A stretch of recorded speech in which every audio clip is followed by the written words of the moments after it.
Kern, thank you for joining us today. We're very excited to have you here at the Southwestern Medical Foundation to talk a little bit about the Wildenthal Society. We're excited this year. We are celebrating 30 years of this great planned giving society that has done so much for our community, for UT Southwestern, and for the foundation. Pleasure to be here, and I've seen a lot of the history of UT Southwestern, and the future is even brighter. During your presidency at UT Southwestern, from 1986 to 2008, the institution experienced remarkable growth, including tenfold increase in research funding, major campus expansion, national recognition across multiple specialties. What do you think made this period so transformative, and what factors were the most critical to sustaining that success? Well, I could talk a long time to answer that. Well, the first thing that made it possible was a really strong, firm foundation. Didn't have a lot of money. The endowment was only $40 million at the time. Didn't have a lot of reserves. We were faced actually in 1986 with a 20% cut in state funding. But what we did have were some really good people and a really good culture that was forward-looking and willing to grow. Not just willing to grow, keen to grow. So that was the first thing, good foundation. Second thing was this community. We had a lot of people that if they only knew, they then wanted to help. So getting them to understand, to know about the institution, and to understand its needs and how they could help was crucial. Of course, the real answer to what made us good before and after my change in jobs was we had good people. People's the answer. Well, you talk about the people. We heard a lot, and we've got this great community here in North Texas. Are there any particular people, or if not the specific people, any moments that you can remember that led to a lot of these breakthroughs that really stand out in your mind? Well, if you talk about people now, it's like asking who's your favorite child. We won't tell everybody. But there's some people that were absolutely crucial to the advances through the 70s, 80s, 90s, and 2000s, which I was involved with at the time.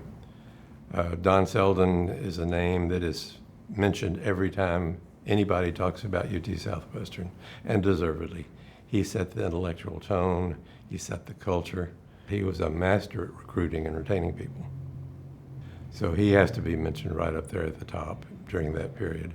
Goldstein and Brown, not just because they won the Nobel Prize, but because they did Nobel caliber work. And it was apparent to all the other faculty members in the 1970s that their work was Nobel worthy and that sooner or later they would get the Nobel Prize.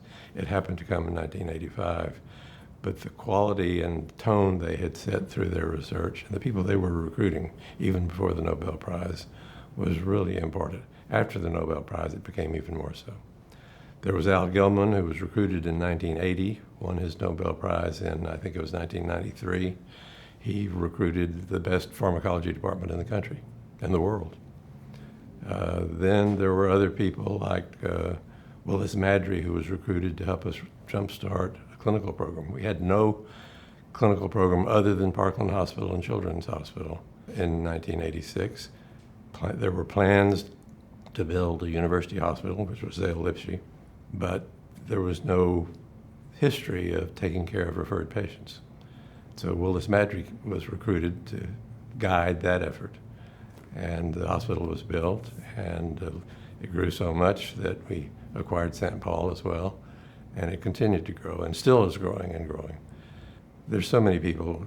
The clinical program wouldn't have gotten traction if we hadn't had some people that were really world-class and were going to attract referred patients right off the bat. Duke Sampson and Bruce Mickey in neurosurgery are examples of that.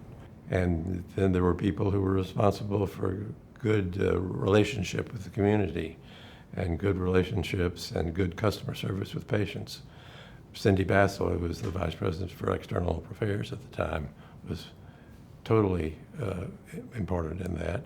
And I could just go on down the list. So many people. The events now are another matter. Right. Because there are some key events that, had they gone the wrong direction, would have really delayed our progress. It wouldn't have stopped it, but delayed it. One key event was when the legislature met in special session in 1986 and cut our budget by 20%. Now, the state budget at the time was almost 40% of the total budget.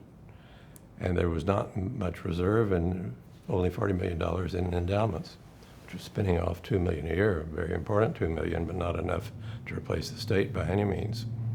So we had to turn to philanthropy and had to turn to the local community. And the people who stepped up at that point were the founders of Texas Instruments, Eugene McDermott, who had died, but Margaret McDermott, and Eric Johnson and Cecil Green. And then there was Peter O'Donnell. And I can start naming all the ones. It's all the people whose names are on the buildings at UT Southwestern. Well, without picking your favorite donor, are there any philanthropic funded programs or moments outside of the crisis of the mid-'80s that really stand out in your mind that the community rallied to get the program that was needed to take the next step? Well, the first really major gift that we got was when Ross Perot, after a year's worth of planning, made a $20 million pledge to support Goldstein and Brown, but in a way, more importantly, to expand and improve our MD-PhD program. And he made it over an 8-year period, so it's long enough that we could really plan and count on the sustainability of the effort. And that got national attention, needless to say. Harold Simmons came forward with the net a year later and made a $41 million pledge, which was a record for Dallas at then. Well, Perot's was a record for Dallas, and then Harold set another record.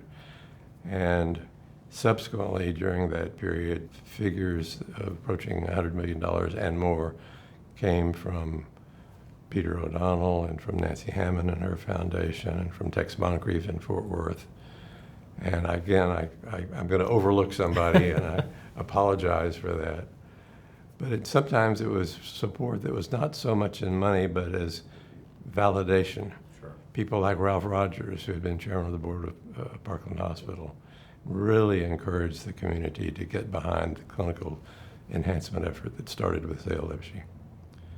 People like Vin Protho really encouraged the community to get behind Dallas as a biotech center. Pre-1986, there was no biotech in Dallas, and we started trying to encourage the faculty members to patent and then ultimately commercialize some of their breakthroughs, and Vin Protho was a big help in making the community understand that investments in that kind of tech transfer were important parts of the community and the school. And of course, now we've got Lyda Hill doing that in spades over and over and over again. We've had a plethora of very generous donors helping jumpstart things operationally, but in 1995, you really helped launch what was then called the Heritage Society to recognize those who had included Southwestern Medical Foundation or UT Southwestern in their state plans. What role did you envision planned giving playing while we had all these operational fundings? What was your vision for planned giving and sustaining UT Southwestern's upward trajectory? Well, I think planned giving is an essential part of any development program and any plans for the future. I've talked earlier about how important people were, recruiting and retaining the best. Well, what do people look for? They need resources, they need funds, they need space to work in, laboratories, hospitals, classrooms. They need a nice community to live in. Dallas supplies that. So we want to support not just our school, but our public institutions, the schools and the arts and the sports and everything else. But what faculty also need is predictability and sustainability. And one big gift to be spent right now is very important. But if you're trying to recruit somebody who's going to be here 30 years and change the world of medicine, they want to know that they've got more than 2 years of support. Right. And so long-term support through endowments and especially through planned giving, either through wills or through endowment trusts, charitable remainder gifts, charitable gift annuities, that sort of thing, really provides the kind of predictability that we can make a promise to somebody who's coming here that we will be behind you.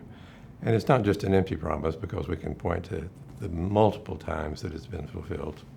Well, over the course of your career, you've worked closely with a lot of these individuals about their planned gifts. And often they do it quietly or with deep personal meaning behind the scenes.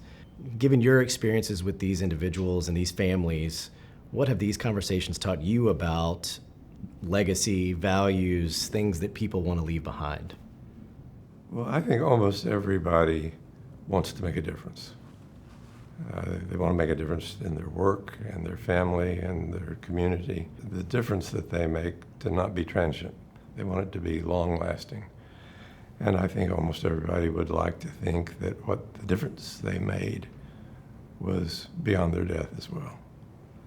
So whether it's through an endowment gift or a will or a charitable gift annuity, something like that, something that you know is going to keep on helping others, gives people a lot of gratification. Think of it just as myself in a small way. I would like to think that I can do something that's going to last longer than I last.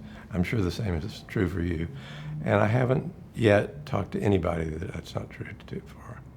Certainly we need current gifts, but we need long-term sustained support as well, predictable support, and support that can make people realize that what they're thinking about now can be accomplished later on if they can't do it right now.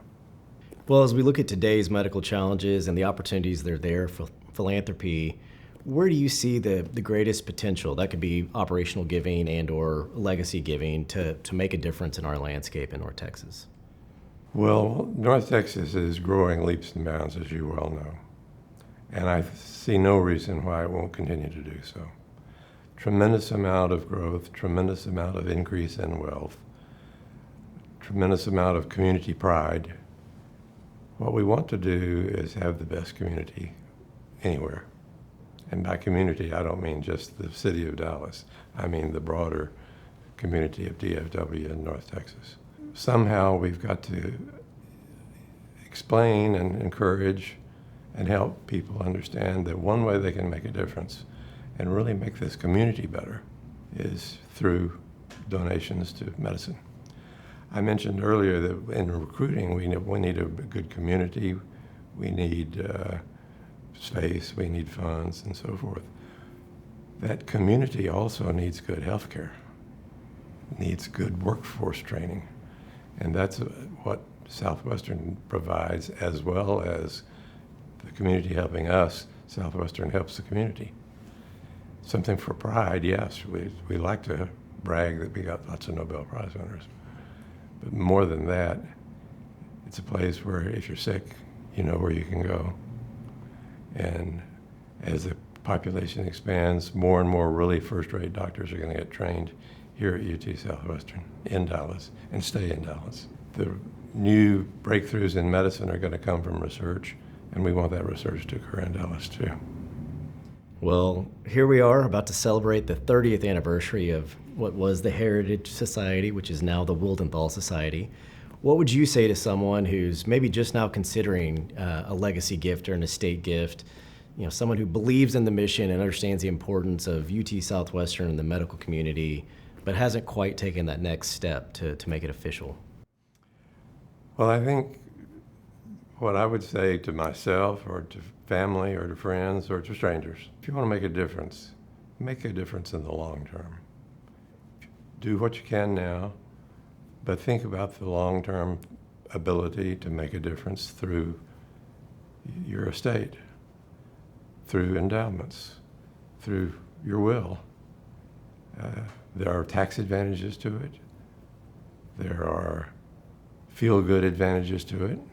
There are helping your fellow man advantages to it. It's time to really think about the future. We all want this community to be great. We want this institution to be great. And let's think about the way that we can most make it great. And part of that is what you do while you're living, and part of that is what you do after you're no longer here. Kern, we talked a little bit about the role of philanthropy and the growth. Let's talk specifically about the campus expansion and how it went from just being a couple of buckets on Harry Hines to the entirety of Harry Hines at this point and then beyond. Can you talk about how philanthropy and the importance of that and the growth of UT Southwestern? Absolutely. When I came to medical school here, the medical school in its initial phase on Harry Hines was very small, just 3 buildings, with no room to expand. But to accomplish what the faculty wanted to accomplish and what the Regents were willing to help accomplish, required more land as well as more buildings. And we were very fortunate that we were able to get a gift of 30 acres of land from the MacArthur Foundation right across the street, which became the start of the North Campus. Later on, we acquired land from a variety of sources all up and down Harry Hines. And we were able to expand from 65 acres originally to over 365 Wow. acres, which made it possible to build research buildings, educational buildings, and clinical buildings, including the Clements Hospital, and soon to be the Children's Hospital. Well, let's talk about the expansion other places. It all started here in Dallas, but obviously the community grew and the suburbs grew and people got farther away. You talk about expansion past just being right there on Harry Hines. Well, not only were we physically just on Harry Hines, the only place we had to practice medicine was Parkland Hospital and Children's. And they were full and could not accommodate more referred patients that the faculty needed and the community needed. So we did need additional space. We ultimately acquired St. Paul Hospital as well as the Lipsey Hospital, which was built in 1989. But even then, it was a tough slog for people to come all the way to Dallas from Fort Worth, say. So we were very pleased when a transformative event occurred in the early 1990s. Tex Moncrief and the Moncrief Foundation in Fort Worth gave to UT Southwestern its foundation, worth almost $100 million, and the Moncrief Cancer Center, which was operationally treating cancer patients in Fort Worth, but needed an upgrade. And so we were very fortunate to be able to expand our services and offer them to the people in Fort Worth so they could get cancer care there rather than make the drive all the way over to Dallas and back. And now it's been so successful that the Moncrief Cancer Center in Fort Worth continues to grow and grow and grow. And the relationship with the doctors and the other hospitals in Fort Worth is good. And there and throughout the suburbs of North Texas, Southwestern now has a clinical presence that we just didn't have back in the 60s and 70s.